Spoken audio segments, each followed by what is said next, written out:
જે સૌથી પહેલા શિયાળામાં કાંઈ ખાવા પીવાનું મન થાય ને તો એનું સૌથી પહેલું નામ આવે રીંગણાનો ઓળો. આજે ગોપાલભાઈ એની સ્ટાઇલમાં એની રીતથી આપણને રીંગણાનો ઓળો કેવી રીતે બને છે એ આપણને બતાવવાના છે. હવે સૌથી પહેલા રીંગણા શેકવાથી શરૂઆત. રીંગણા શેકવાના છે પાટામાં. ઓકે, શેકાઈ ગયા? શેકાઈ ગયા.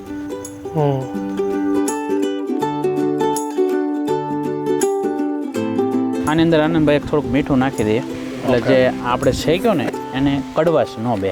અચ્છા, માઇનોરનું આપણે શુદ્ધ સિંગ તેલ લઈ લેવી. તો આપણે અત્યારે મરચાંની પેસ્ટ નાખી દઈએ. લાલ મરચું લઈએ, કશ્મીરી નથી, તીખું છે. તો આનંદભાઈ આપણે ગ્રેવી તૈયાર થઈ ગઈ છે અને હવે આપણે નાખી દેવી છે આ રીંગણાનો માવો. સરસ રીતે મિક્સ કરી દઈએ.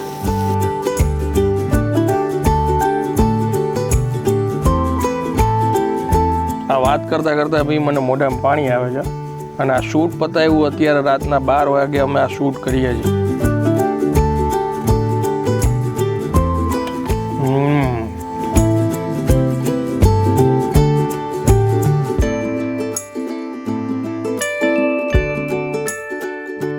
તો ફરી એકવાર તમારા માટે એક નવો વિડીયો લઈને આવી ગયો છું ને હું છું અત્યારે ભાવનગરમાં. ફરી એકવાર ગોપાલભાઈને ત્યાં આવી ગયો છું. ઠંડીની સિઝન શરૂ થઈ ગઈ છે, ગુલાબી ઠંડી પડી રહી છે. જે સૌથી પહેલાં શિયાળામાં કાંઈ ખાવા પીવાનું મન થાય ને તો એનું સૌથી પહેલું નામ આવે રીંગણાનો ઓળો. આજે ગોપાલભાઈ એની સ્ટાઇલમાં એની રીતથી આપણને રીંગણાનો ઓળો કેવી રીતે બને છે એ આપણને બતાવવાના છે. જે નવા વ્યુઅર્સ હોય, ગોપાલભાઈને ન ઓળખતા હોય, એની રેસીપી ના જોઈ હોય તો આઈ બટન ઉપર ક્લિક કરશે તો એમને જોવા મળી રહેશે. ભાવનગર જિલ્લામાં સૌથી વધારે પ્રખ્યાત દાળ ખાખરાની રેસીપી સૌથી પહેલાં આપણે યુટ્યુબ ઉપર શેર કરેલી છે ગોપાલભાઈએ. અત્યારે તો અઢળક વિડીયો તમને જોવા મળશે. એવી જ રીતના બીજી એક રેસીપી આપણે શેર કરી હતી સાહેબ, ઢોકળી, વળિયા ઢોકળી. એ પણ યુનિક રેસીપી હતી, એ પણ તમને જોવા મળી રહેશે. જે હવે રેસીપી અમે શેર કરવાના છીએ એ રીંગણાનો ઓળો છે. સિમ્પલ રેસીપી છે, ફટાફટ બની જશે પણ ખૂબ ટેસ્ટી તમને લાગશે. એટલે સ્કીપ કર્યા વિના વિડીયો પૂરેપૂરો ડિટેલમાં જોજો. હવે આગળ તમને શું ઇન્ગ્રીડિયન્ટ્સ કેટલા જોશે એ તમને બતાવીએ. ચાલો શરૂ કરીએ.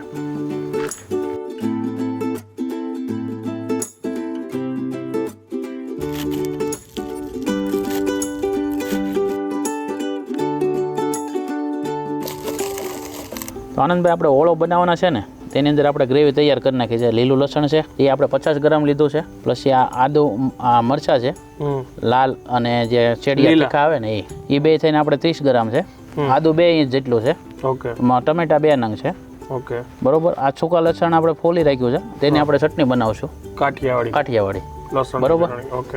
4 નંગ આપણે ડુંગળી મોળી છે અંદર લીલી. બરોબર.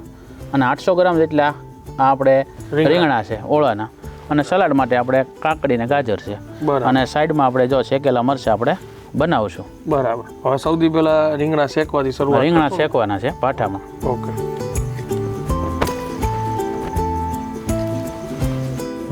આનંદભાઈ આપણે આ બધા રીંગણાની અંદર ઉપરથી હોલ પાડ્યા છે જેથી કરીને અંદરનો જે લિક્વિડ નીકળે ને એ બહાર અંદર ન હોય છે ભઠ્ઠામાં. એટલે રસો એનો જે સ્વાદ હોય એ અલગ હોય છે. ઓકે. હવે આપણે એક પછી એક રીંગણું આમ ગોઠવી દઈએ.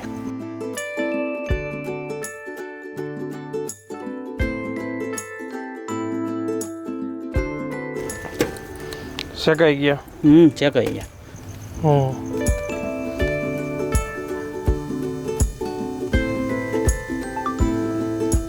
રીંગણા છે ને સરખી રીતે શેકાઈ ગયા છે. હવે ગોપાલભાઈ ઉપરની સ્કીન કાઢે છે, પછી એનો ઓલો હજી ઠૂંડો કરશું. ભઠ્ઠાની મીઠાશ જ અલગ છે. તો આનંદભાઈ આપણે રીંગણા શેકાઈ ગયા, થોડા એવા મેશ કરી લેવી.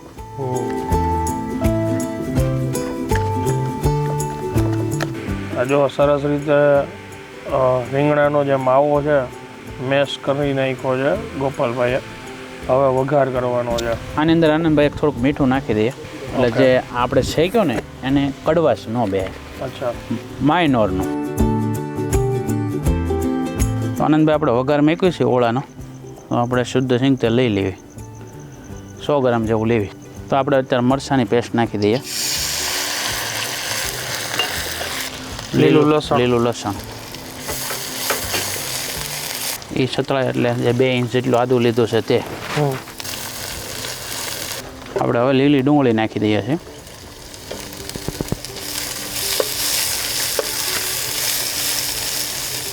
આપણે થોડુંક મીઠું નાખ્યું, પહેલાં આપણે નાખેલું છે ઓળાની અંદર, એટલે માપ નાખીએ. હા, અડધી ચમચી હળદર નાખી દઈએ. થોડીક આપણે હિંગ નાખશું. આપણે આ લાલ મરચું લઈએ, કશ્મીરી નથી, તીખું છે. આપણે 2 ચમચી જેટલું નાખ્યું. ત્યારબાદ આપણે જે 2 નંગ ટમેટા કાપ્યા ને એ નાખી દેવું. તો આનંદભાઈ આપણી ગ્રેવી તૈયાર થઈ ગઈ છે. અને હવે આપણે નાખી દેવી છે આ રીંગણાનો માવો. સરસ રીતે મિક્સ કરી દઈએ. તો કોથમરી નાખી દઈએ આનંદભાઈ આપણે.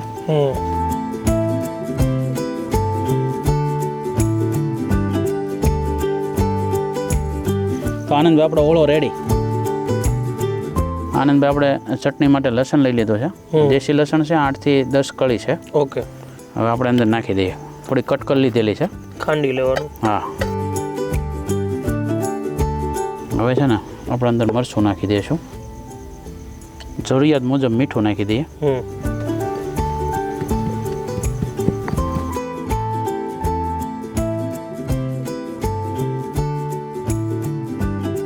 ફાઇનલી આપણી થાળી તૈયાર થઈ ગઈ છે.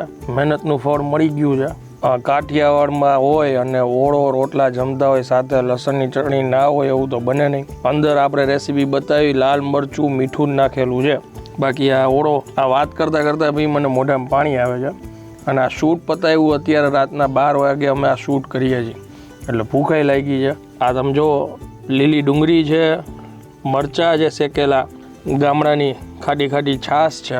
આપણે આવ્યા છીએ ગામડામાં એટલે અહીંના રોટલા બી એટલા જાડા મોટી સાઇઝના છે. ઓળાની ઘણી બધી વેરાયટી, ઘણી બધી રીત હોય છે, અલગ અલગ રીતે બનાવતા હોય છે. આ જે રેસીપી છે એ ગોપાલભાઈની રેસીપી છે. એ લોકો અહીંયા અવારનવાર એમની આ જગ્યા ઉપર પ્રોગ્રામ કરતા હોય છે. ફટાફટ આપણે ટેસ્ટ કરીએ. શરૂ કરીએ ગોપાલભાઈ? કરીએ. આપણે છે ને પેલા ચટણી વિના એમને એક ટ્રાય કરીએ.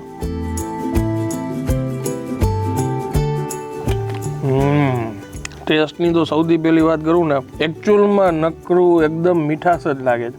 રીંગણાની મીઠાશ છે, પ્લસ જે ભઠ્ઠો ઉપર જે આપણે શેકા છે એટલે એની સ્મોકીનેસ છે, અને પછી લસણ ડુંગળી જે લીલી નાખેલી છે એની જબરજસ્ત ફ્લેવર આવે છે. માપની વાત કરું ને તો આ રેસીપીમાં હું એવું નથી કહેતો કે ચાખવું જ જોઈએ. હું તો એમ કહીશ, ગોપાલભાઈ ઓળો ચાખ્યો પણ નથી અને પરફેક્ટ માપ છે.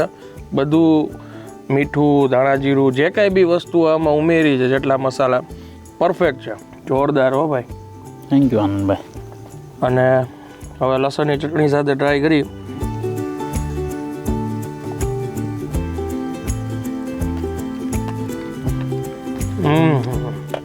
આ ઓળામાં થોડોક વધારે ટેસ્ટ આવે ને, એનું કારણ મેન આપણે જે દેશી ટમેટા નાખ્યા ને તેનો સ્વાદ ને ખટ મીઠો આવે તે. છાશ એકદમ મસ્ત ખાટી, પ્યોર ગામડાની. ઊંઘી નથી ગયેલી, જોઈ. હા, ઊંઘી નથી ગયેલી, એકદમ ઘાટી છે. અને આ જે ટેસ્ટ છે ને એ આ રેડીમેડ ઓલા પડીકા લઈ છે ને પેકેટ, એમાં ન હોય. એકચ્યુઅલ ટેસ્ટ આ છે. મરચાઈ છે ને લાલ, એ મીઠા જો. અત્યારે શિયાળામાં શાકભાજી બધું આવે છે લીલોતરી, એકદમ મસ્ત મીઠાશ વાળું. અત્યારે જેમ આનંદભાઈ ગુલાબી ઠંડી પડે ને એમ લીલું શાકભાજી છે ને ડબલ તાકાતથી વધતું હોય છે. અને એ વસ્તુ નાખીને તમે ખાઓ ને તો તમને સ્વાદે મજા આવે. મજા આવે એવો સ્વાદ છે. ઓળો ખરેખર બહુ જોરદાર છે. એમાં જે કાંઈ બી ફ્લેવર છે ને એમની મીઠાશ, આ સ્મોકીનેસ, બાકી ઇન્ગ્રીડિયન્ટ્સ તો આપણને બધી જગ્યાએ મળે, પણ આ વસ્તુ ન મળે. કાઠિયાવાડમાં ઓળો બનતો હોય ને આનંદભાઈ, તો કોઈ જે અંદર ગરમ મસાલો કોઈ નહીં થાવતો. એ તમે જોયું હોય તો કોક જગ્યાએ કોમર્શિયલમાં આપણે જોઈએ ને તો જીરાથી નહીં વઘાર કદાચ કોક કરી લેતા હોય. કોઈ વઘાર કાંઈ બીજું કાંઈ નહીં, સીધા એમાં મરચાં નાખ્યા, ડુંગળી નાખ્યું, લસણ નાખ્યું, અને એને જ સરખી રીતે આપણે સાતળીને પછી આ બનાવ્યો છે. જોરદાર છે.